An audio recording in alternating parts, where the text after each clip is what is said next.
পর্তুগালের প্রতিটা শহরেই এরকম মেলা বসে। এই মেলাগুলোতে সন্ধ্যাবেলায় আরও প্রচুর মানুষ হবে, কারণ এখন অনেক রৌদ্র, আজকে অনেক গরম এখানে। সো এখন এই গরমের মধ্যে যে অবস্থা, যত পরিমাণে মানুষ দেখছেন, তো রাতে আরও তার 10 গুণ বেশি হবে এখানে।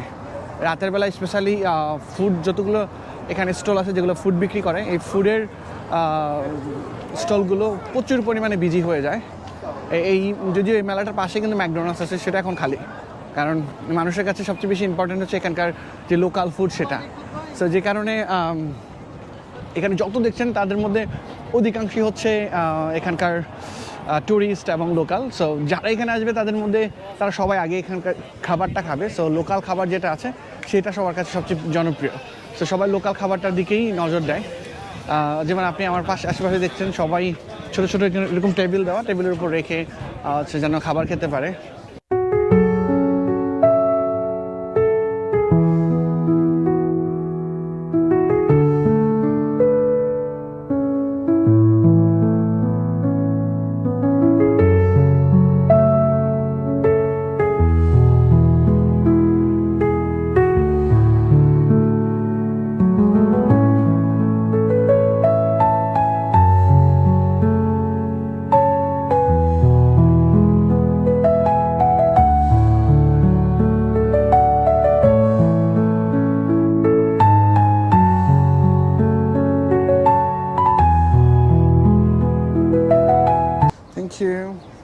সো এটাই হচ্ছে পেস্তাল দা নাতা, যেটা পর্তুগালের সবচেয়ে বেশি পপুলার একটা মিষ্টান্ন খাবার।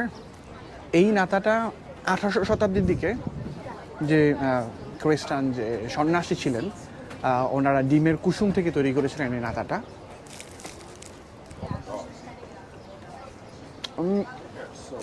এটা খেতে কাইন্ড অফ বাংলাদেশে এটা যে উপরিভাগটা দইয়ের মতো এবং নিচে হচ্ছে যেই ক্রিস্পি যেই ইয়াটা, সেটা হচ্ছে সমোসার মতো এরকম ক্রিস্পিটা, আর ভিতরে মিষ্টান্ন দুধ এবং হচ্ছে আপনার যে ডিমের কুসুম।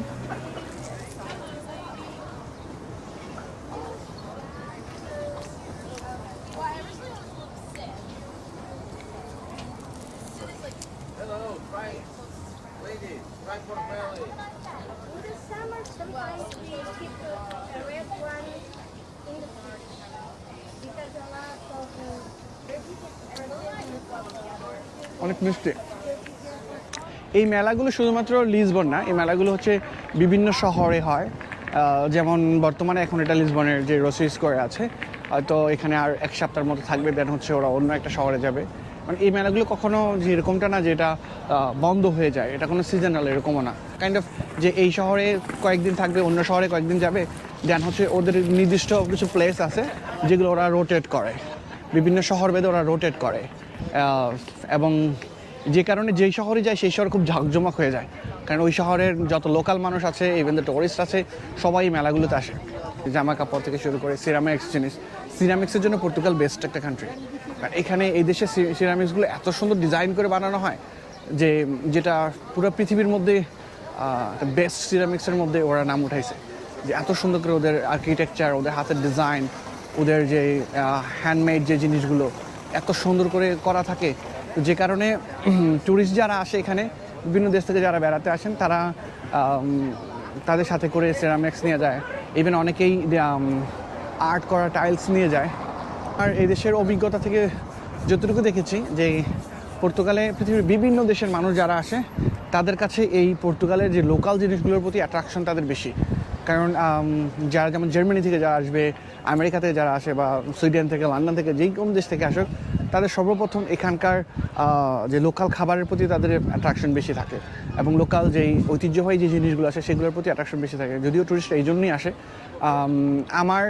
আমার সাথে যত টুরিস্টেরই কথা হয় এখানে, সবাই জিজ্ঞেস করে যে তুমি কোনো ভালো রেস্টুরেন্ট রিকমেন্ডেশন করো, ভালো কোনো খাবার বা ভালো কোনো প্লেস, কোথায় যেতে পারি আমরা 4 দিনের জন্য আসছি বা 5 দিনের জন্য আসছি, কোথায় যাওয়া যেতে পারে, একটা ভালো প্লেস আমাদেরকে সাজেস্ট করো।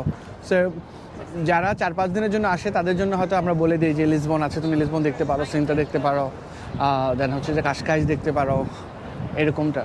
But most of the time পর্তুগালে যদি আপনি 4-5 দিন বা এক সপ্তাহের জন্য আসলে এই দেশটার কিছুই আমার মনে হয় না কিছুই সেটা ভ্রমণ করা যায়। কারণ এই দেশটা যদি পুরোপুরি এক্সপ্লোর করতে হয় আমার মনে হয় যে অলমোস্ট 1 মাসের মতো লাগবে।